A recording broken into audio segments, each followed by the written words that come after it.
Today we're going to go into the next phase of the ABAI and JRC issue, in which ABAI held a special session at their conference for the Special Task Force to speak and to hear the audience. I apologize for being so behind on this issue. I initially wrote the information for this video much closer to the events happening. I just haven't been able to record a video until now. I initially planned on calling this series here, but there will be a part 4 and that will be the final one of this series. Please consider hitting the subscribe button if you enjoy hearing about autism from me and my perspective. Liking, subscribing, and commenting all help more people see my videos and thus more people learn about autism and autistic people. So as an aside before we begin, I noticed something peculiar on the JRC Board of Directors page. Josh Pritchard is no longer listed there. I've not seen anything announcing his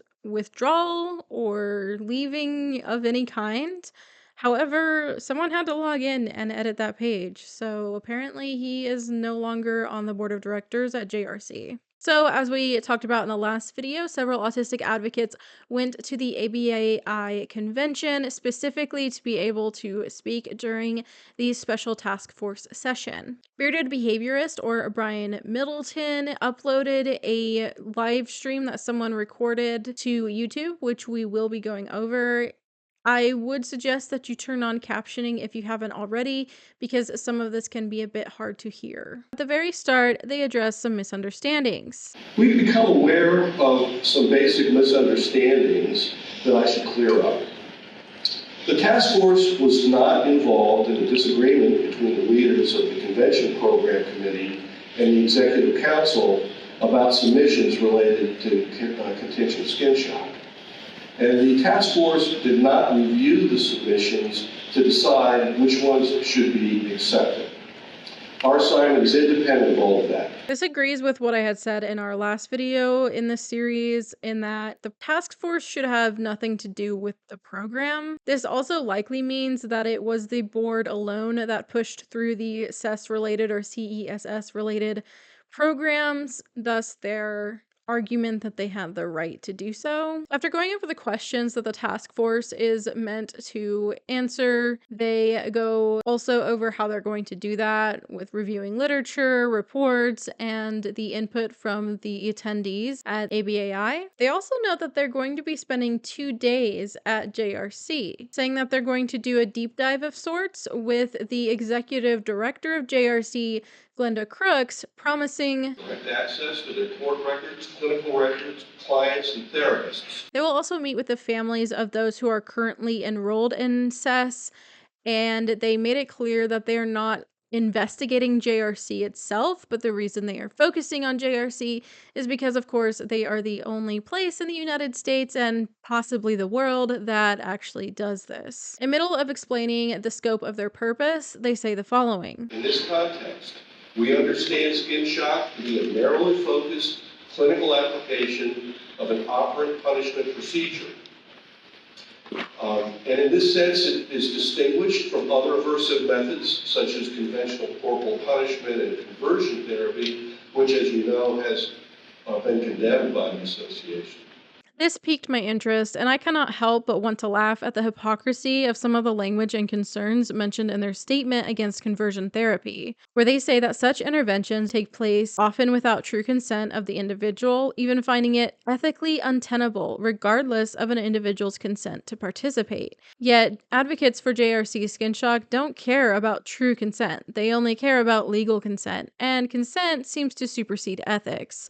They also note that it violates fundamental human rights, that it harms individuals subjected to the interventions, and that this harm includes anxiety, depression, and suicide.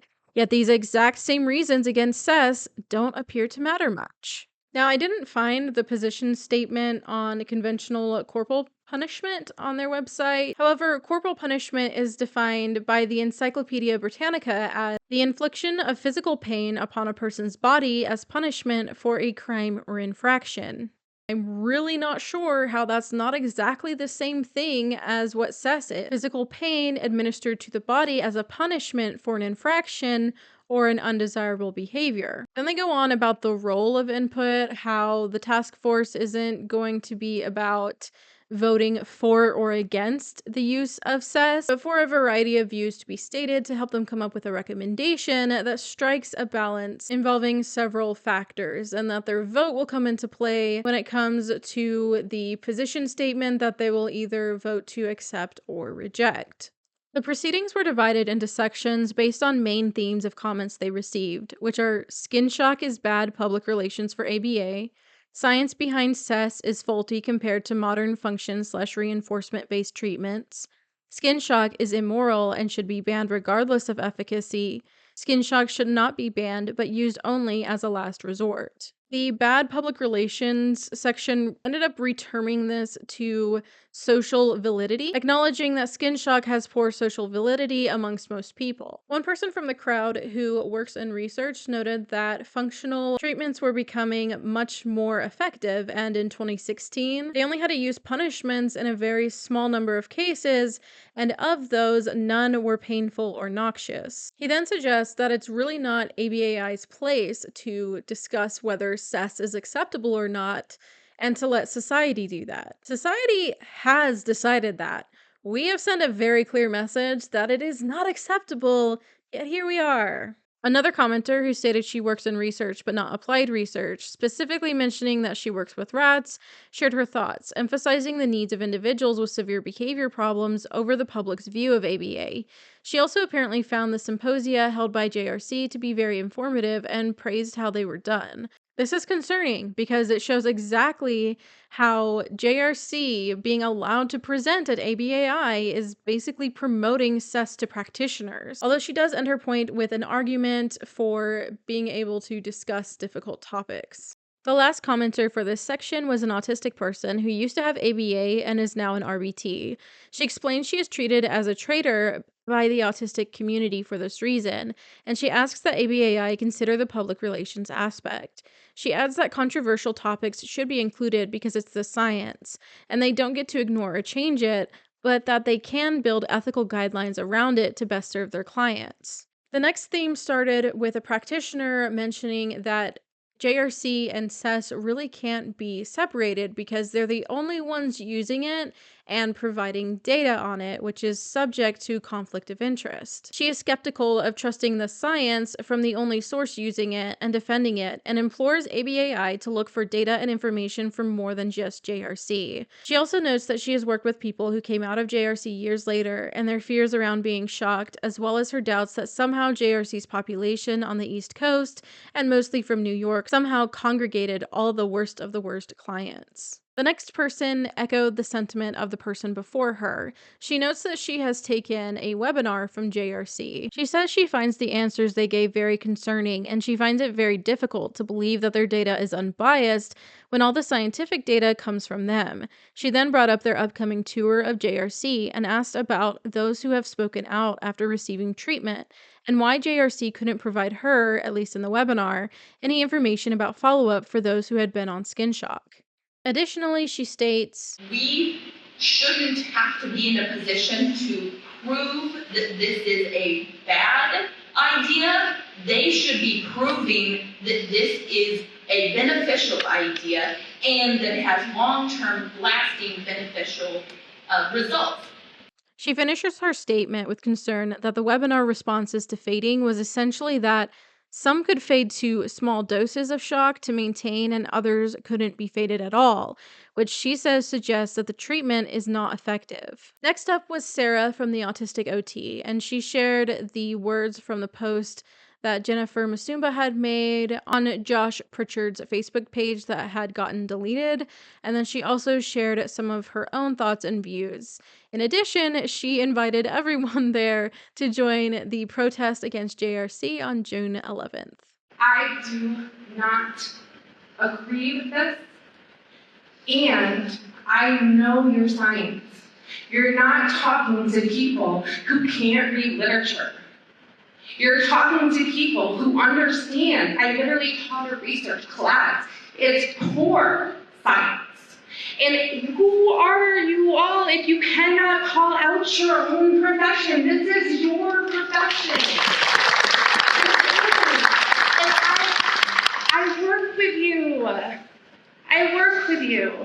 I have been a therapeutic foster parent for the state of Connecticut for 20 years. The last 10 years, I've taken on speakers. ABA has been in my home. I am one of those neurodiversity advocates. Don't diminish us. It hurts. And what the neurology says is that when we experience pain greater than neurotypical minds. Please stop. 1. 2, science requires that the people who, so number 1, evidence-based literature, right? Clinical expertise, and also the perspectives of the people who are involved. I would like to just acknowledge the perspectives of one of the people involved. Her name is Jennifer. She has my heart because I'm a fellow pianist. And this is what she said to Bob Worsham. I don't know if you're here. Thank you for asking Jennifer what her experience was. In other words, to answer your questions, Brandon, they figure out everything you love and hold dear and hold it hostage until you comply with their every behavioral expectation and command. They even took communication with my family away. I had to earn phone calls and visits, which were then highly monitored. If I tried to tell my family what was happening, I had to hang up the phone. I had to also earn to take a shower, not on the 4-point board.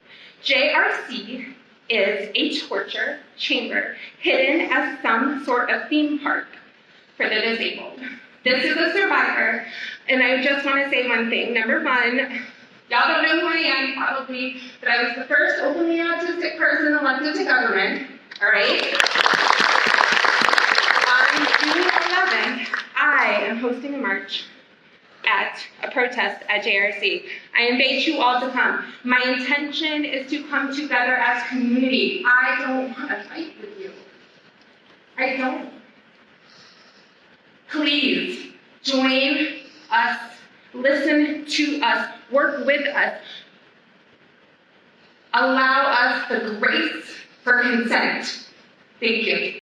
Now, I did leave out a small bit of her quoting Jen just because of the sensitive nature. Right after Sarah came Dr. Nathan Blenkush, Director of Clinical Services at JRC, a stark contrast with his calm and matter-of-fact disposition, which made everyone else seem as though they were just misinformed. I just wanted to take an opportunity when we're talking about the science to mention a few things and try to correct as many misperceptions as there are.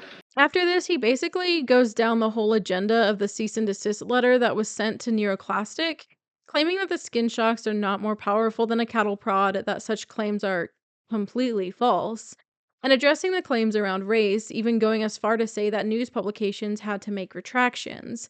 He then addresses the science issue, stating that they had published papers with colleagues from other institutions, because apparently that makes their data completely free of conflict of interest or bias. He also goes on about how the literature shows over the decades many different authors at different institutions using different stimulus devices. Why, yes, that's true, such as the devices that came before your fun little invention that were considered too weak, such as the people before you in the 60s who weren't subject to ethics review boards, such as your beloved Lovas. That's really not a good defense, my friend. He then follows up to express that it's not just them, and a paper was done 10 years ago by a group in Europe, so there's lots of different people that have used this procedure and have done research on it historically. bruh, just take the L and move on. You are the only place that uses it, and that argument was laughable. He says that there are many misconceptions and that people should contact JRC to learn more. Ah yes, I will go to the source of the propaganda, instead of listening to the very real observations, testimonies, and ethical concerns brought by a variety of different sources. Sounds like a great idea. He then goes into the argument of having to consider the subset of the worst clients that just have to have skin shock, and that JRC is doing its absolute best to help its clients, and that we must consider the needs of the individual client, which, to JRC seems to be just doing what JRC thinks is best for them. He kind of throws in a slight at the end of his statement, implying that many of those who are against SES just simply don't know what they're talking about, by saying he knows that many who work in ABA work in early intervention, as if to say that they just don't know the kinds of people that JRC deals with. The panel then moves on to the next theme as time had run out for the last one, and another commenter starts speaking, noting that what she has to say doesn't necessarily have to do with this particular theme, but she had been standing there for quite a while, so she figures she'll just say what she has been waiting to say. She raised concerns about the lack of representation on the task force of the population being most affected by the decisions, as well as the science and research being crafted by people who are in power, and that the field has a problem of leaving information out, such as adverse effects. She says that they're doing a real crap job of taking social validity data as well. Next was a practicing lawyer who said he had 5 degrees and was personally invited by someone from ABAI to speak on the matter. He says that he was at JRC and was using the GED. From my understanding of his explanation, he was doing it as part of a course and was employed at JRC. He notes that he was critical of the SES with his background in human rights and was expressing as much in class as part of discussion on punishments. He contributed to the conversation by sharing his practical experience, I believe, and a practitioner from JRC went to HR to have him fired. He was fired because he supposedly had made up his mind that it was bad, so there was no point in him being there, even though he was considered to be senior staff. He explains that he worked there for almost 6 years and was in the classroom where GED was administered for about 2 years and became critical by using his logical mind when observing. He notes that patient C would get shocked for getting out of their seat, for touching electrodes, and even because the staff didn't like the patient, which caused him to begin to feel like he could not be part of it. I find this information rather interesting because, according to what I'm gathering, his last day was 10 months ago, which means that students are still being shocked for benign things, even though JRC's lawyer claims otherwise. He then states that parents are being lied to, and that everything at JRC is going to be staged when ABAI goes there. The commenter after him said that she had attended one of the JRC presentations that day, and that they had focused heavily on how shocks were better than the alternatives, and that there were little to no physical side effects. She said that there was no mention of psychological effects and echoed concerns about no follow-up on the individuals who had undergone skin shock, how they felt about it, any trauma or psychological effects that it could have had. The next commenter was a man who is a part of the Autism Society of America, although he made it clear that he was not speaking on the organization's behalf. He did note that many parents and members of the organization were greatly concerned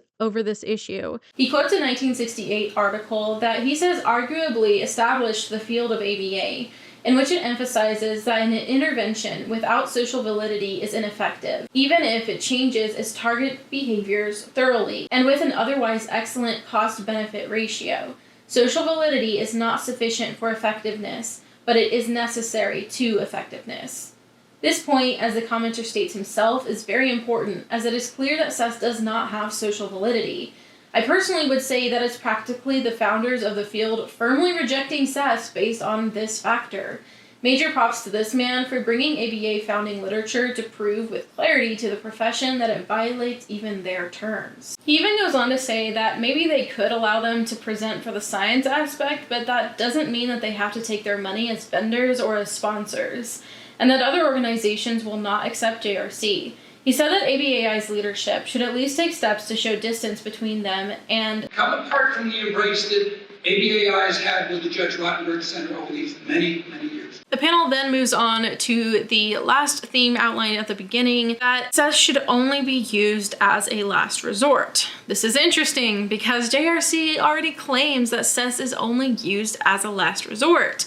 However, testimony and reports prove otherwise. The first person to comment essentially stated that SES was torture by the examples that had been provided, and that as long as the field contained torture, that it was torture. While I'm not sure I agree with the somewhat extreme sentiment of If it contains bad, then it's all bad. I agree that JRC using CES meets the standard for torture. The next person was the director of the Severe Behavior Program at the Marcus Autism Center, and someone in the field for over 20 years. She expressed that she has worked with those with behaviors such as ones that end up blinding the person, etc., basically pointing out that she works with the same population that JRC cites as extreme and requiring skin shock to help.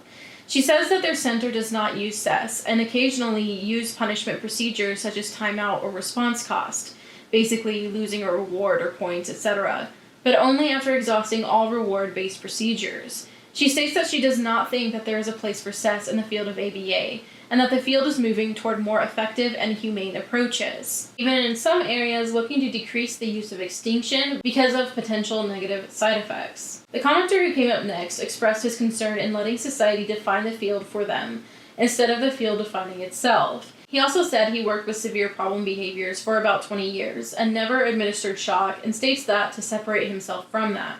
He worries that society will conflate CES to ABA in general. I'm not completely clear, but I think what he's saying is that the ABA field should determine for itself that CES does not meet its standards, thereby defining ABA for itself as a field and avoiding the public thinking that CES equals ABA. Next was a practitioner who has been in the field for 38 years, knows thousands of people in the field, and she doesn't use skin shock, nor does anyone she knows. She says she finds it bizarre that there is all this time being focused on it. She says she sees 4 issues: CES, JRC, since it has such an influence on the perception of the field, the need to listen and build bridges with the neurodivergent community, and the relationship between ABAI and JRC. The next person brought in the topic of medications and the horrific mess of psychotropic and other medications and the lack of oversight and communication in the medical field that has effects on a person's behavior. She said that both skin shock and these medications have physical and psychological side effects, and those taking the medications don't know the full effects or consequences of the medication, and/or are not participating in their own care in that regard. She feels that many of the other averse procedures are just as bad, and feels skin shock and aversives are not the answer. She implores people to encourage greater oversight of those entering the field and to acknowledge that results reached in research or clinical settings may not be replicable by all practitioners in all settings. She says that skin shock isn't the only issue, and that attention should be paid to other aversives and issues she brought up as well. Another commenter shares about her experience in 1991, working her first job at an institution, where they used the SIBIS, or SIBIS, which we discussed in the first video, hot sauce, water sprayed in the face, etc. as punishment. She said there was this fear that if they didn't use these sensory aversives, that the behaviors would get out of control. She also stated that the punishment reinforces the punisher, which I feel JRC has been heavily affected by. Then the law got involved and told them that they had to stop using those aversives, or they had to have very strict guidelines and documentation about what all they tried before they did the aversives. And they complied with the law and saw that their fears of extremely out of control escalated behaviors were unwarranted. She asked the task force to keep the research versus applied setting in mind, as well as the effect of the punishment on the punisher, as well as the recipient of the punishment. The next commenter asks the people in the room if they've seen the videos and read from survivors. Many in the room were shaking their heads yes. She noted that should be something they do for baseline knowledge. She then notes that fear and pain have been used to oppress people all throughout history, and that it is very easy and effective, and she does not want to be part of a field or organization that is using fear and pain to oppress people, whether or not it's effective. She says as a student, her and her peers do not want to be a part of this, and if ABAI doesn't care about the words of survivors or of the PR issue, then they should be concerned with the workforce because they will lose the students if they support CES. The panel then opened for about 10 to 15 minutes of comments not specifically related to the themes. Another commenter came and agreed with the prior student who spoke, saying she felt it was an attack on the younger practitioners and students, feeling as though their care for clients was being questioned because they didn't use CES. She said she went to the CES presentations with an open mind and yet felt as though she were being accused by the presenters in a way because she didn't use CES. She also asked how the task force was selected, why it was only 4 people, why the people seemed so homogenous, and noted that 2 days at JRC was very short to thoroughly go through the 52 cases that are currently receiving shocks. She offers to volunteer and asks if there are ways people like her can help and be a part of the process. This prompted a response from the task force panel, who essentially said that they won't be going over every single case and record, but will be using a stratified sample approach. And the task force will be selecting what cases they look at so that the JRC cannot cherry pick the cases they want to have the task force see. They then say that the board created the task force, not them, so they're just there to try to do their job, but essentially don't have the answers for her questions related to that, but that questions could be posed to their president, Carol Pilgrim, when she takes the stage later on. The next commenter criticized the room that the JRC presentations were held in because hundreds of people were turned away from the presentation because the room was too small. He notes that ABAI clearly knew it was a controversial topic, even having police guarding, so he is frustrated that he couldn't even see the presentation to see the data because of their poor planning. In response, the task force said they obviously had no control over that aspect, but that the executive council was concerned with the people turned away and are having the JRC people redo their talks for a recording that will be posted for those who didn't get to see them. Next came a practitioner at JRC, who basically just redirected back to considering the individual cases and the severity of behaviors and the families. To me, his argument really pales in comparison to all the practitioners who just testified about being able to address those behaviors without the use of skin shock. I guess props for him for speaking up in a room full of people who clearly hold a lot of disdain for the place he works for. He states that those in the CES program are overseen by a doctorate level practitioner and, of course, are monitored for progress and potential side effects. He commends the prior commenter for wanting to see the data and says that they want them to see the data and know the stories of the clients. I'm personally gonna call BS on that last part.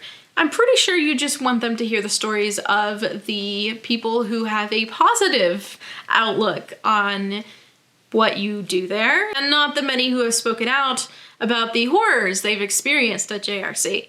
Then they move to a Q&A with Carol Pilgrim, who goes on about how the council don't have horns and tails, but are caring people, and they're glad to have this honest and respectful discourse.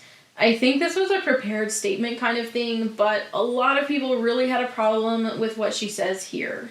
In my experience, histrionics rarely lead to progress. What's needed now is rolled up sleeves and a commitment to the hard work it will take to reach an outcome, even if that hard work includes uncomfortable topics and discussions.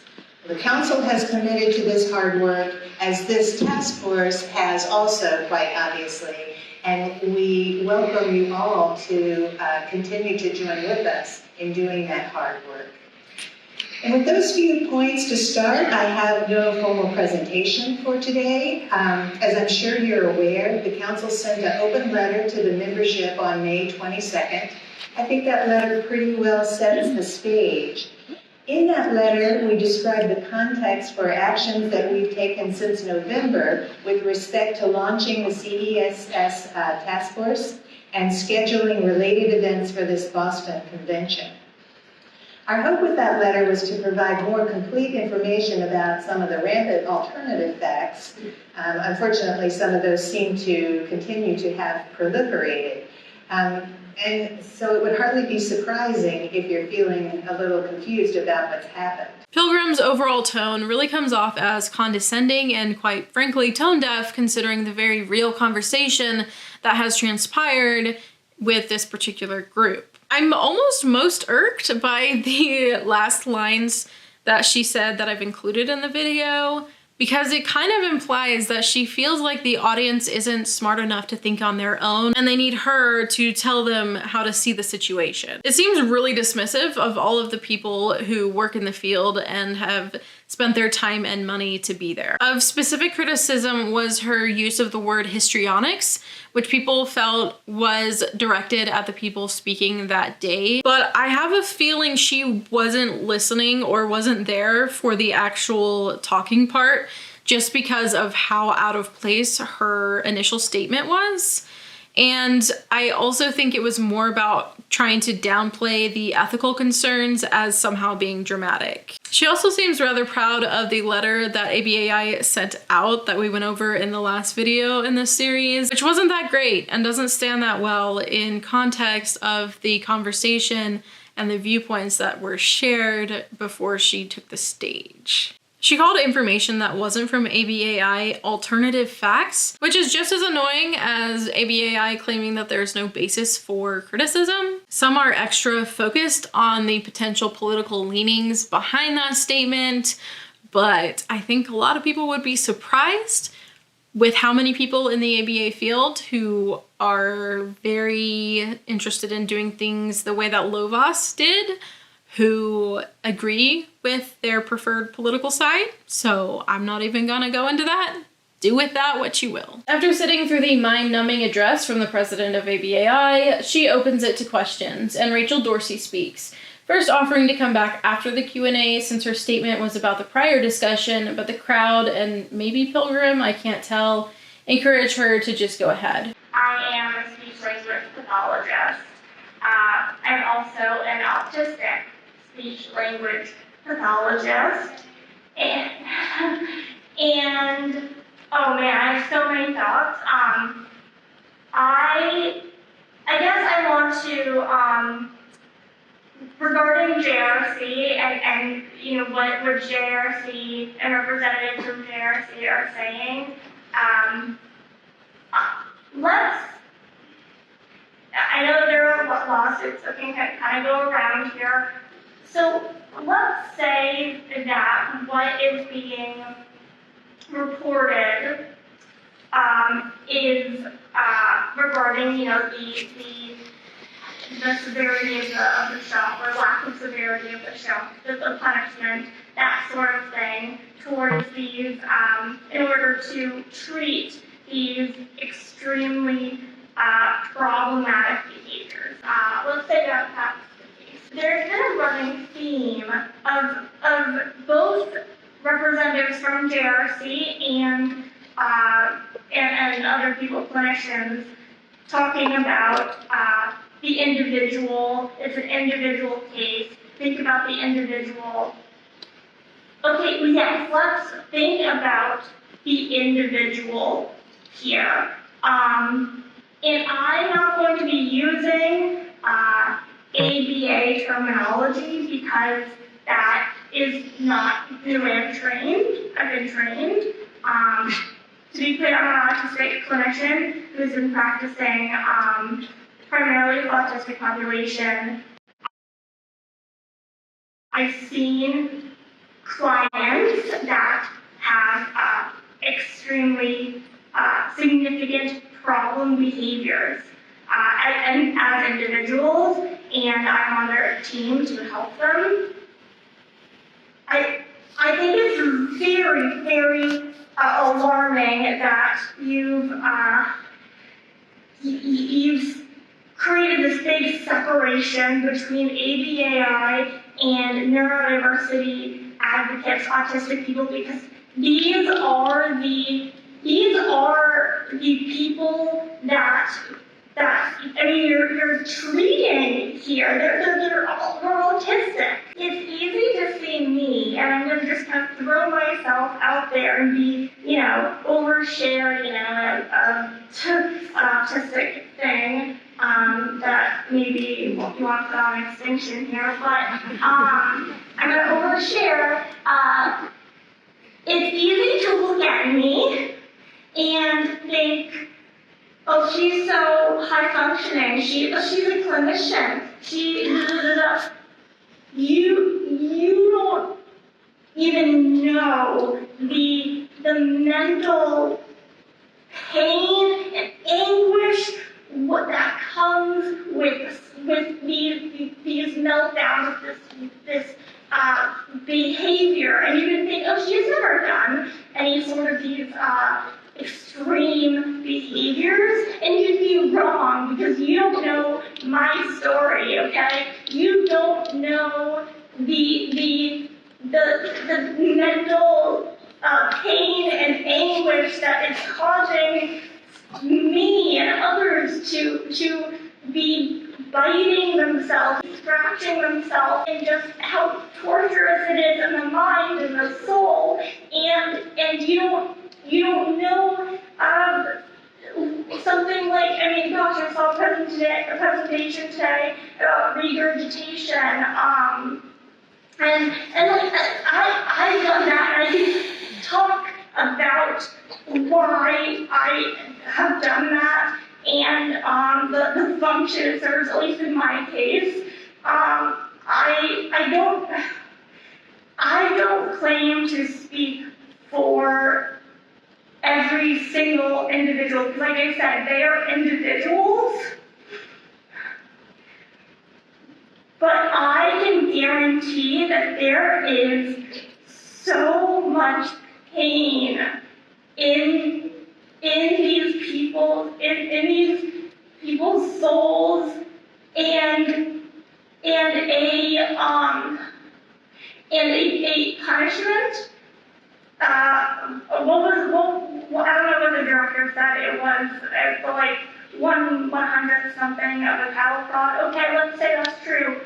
That is even if it's that, even if it's like water spray in my face, that's the last thing I need when anyone is in that horrible, horrible state of mind. They need compassion, they need love, they need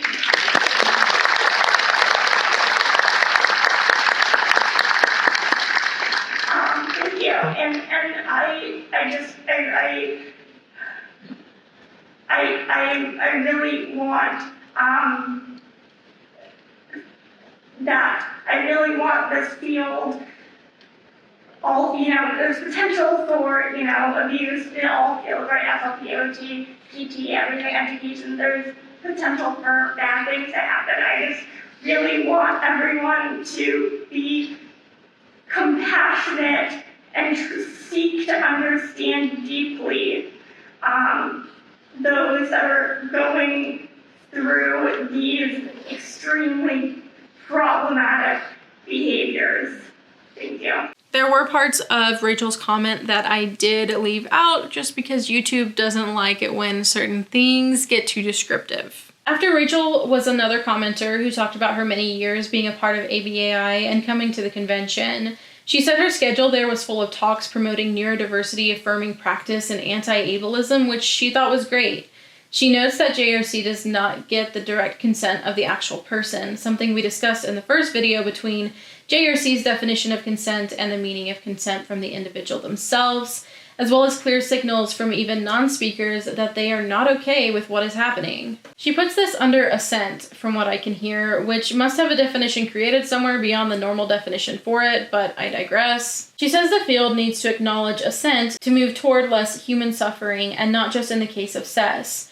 She also encourages ABAI to listen to current and previous ABAI members, as well as input from the neurodivergent community. This ends up going back to Pilgrim, and basically she just restates the whole thing about what the task force's job is, and that it's not a vote, just perspectives. Last commenter is a practitioner from Kenya, where ABA is still an emerging field, and she is the only Kenyan BCBA serving East Africa. She reports that in a parents group for those all across the country, there's a lot of talk going on because of something shared about JRC and torture, and how they could have their credentials revoked, but the BACB won't do it. She notes that ABA is already tied to the word torture, and they even are talking about Boston. She says when she goes back, she knows she will have to answer questions because she was here, and that the issue is not just an American one, but a global one. The session is then concluded to move on to the next event. Out of all of this, it is very clear that a good amount of ABA practitioners are fed up with being tied to JRC, don't welcome CES, and want ABAI to cut ties with JRC. It didn't appear that Pilgrim cared too much for this, but hopefully the task force heard that message loud and clear. During their time at ABAI, the advocates that were mentioned before in the last video, including Rachel Dorsey, were, according to a comment on her page, confronted by security 3 times as a group, each time to check our badges. She continues to explain what happened by saying, "We were just existing, though we looked queer and autistic, because we are. We were told our badges looked different. Side note, they did, as we purchased one-day convention passes while most people purchased full convention passes. We were then told they need to check again because some people have been faking passes and sneaking in. You'd think at some point they'd scan the QR code to verify our passes. Nope. I believe they checked so many times to get our names. It would be easier to see if this was as targeted as the group felt it was if we had heard from other people that they had also been stopped, but I personally haven't heard of anyone else being stopped, just wasn't a thing I heard about. So it is very possible that they were indeed targeted, although I just don't know what good it would do for ABAI or the security team to have their names. Fast forward to June 11th, the Autistic OT and many others held a protest outside the JRC for 2 hours as promised. Here are some pictures from the event, courtesy of the Autistic OT and the activist autistic Facebook pages. Thank you to all of the advocates who went out and protested outside of the building, bringing awareness right in the very community that JRC operates in. I also wanted to mention the other groups and organizations who made statements regarding SES after the conference. This included a consensus statement from Autism Learning Partners, Center for Autism and Related Disorders, Centria Autism, Hope Bridge, In Bloom Autism Services, Learn Behavioral, and Trumpet Behavioral Health, which stated they unequivocally condemn the use of painful aversive procedures, including the use of contingent electric skin shock, CES, under the scope of practice of applied behavior analysis, ABA, based treatment for challenging behaviors. Our organizations do not and never will employ the use of CES under any circumstance. The Association for Contextual Behavior Analysis also released a statement saying, the board members of ACBS wish to state that we are unequivocally opposed to the use of contingent electric skin shock, CES, in the treatment of challenging behaviors or under any circumstances. Perhaps one of the most significant statements came from the Association of Professional Behavior Analysts, where they state, it is the position of the APBA Board of Directors that the use of CES as a behavior analytic intervention is not warranted. It is clear that most of the ABA community is fed up with JRC and against the use of CES. Thank you to everyone who recorded and kept record of the events that were happening, who went on site to make sure that we would all know what was going on, those who protested in person and virtually, and those in the ABA community who are taking a stand against the use of CES in their profession. In the next video, we will go over the ABAI Special Task Force report after their visit to JRC, their recommendation, and we will conclude this mini-series with the resulting position statement issued by ABAI. If you enjoyed this video, found it informational, useful, or whatever, you can go ahead and hit that like button. Let me know your thoughts about all of this in the comments below, and if you enjoy hearing about autism-related things from me, go ahead and hit that subscribe button. Thank you to everyone who supports me here on YouTube as YouTube channel members, through Ko-fi, and as patrons on Patreon. And a special thank you to my Spinny Stimmy tier patrons, Philip Noah, Jack Varney, and Snowbird. Thank you so much for watching. I hope you're having a wonderful week, and I'll see you in my next video. Bye!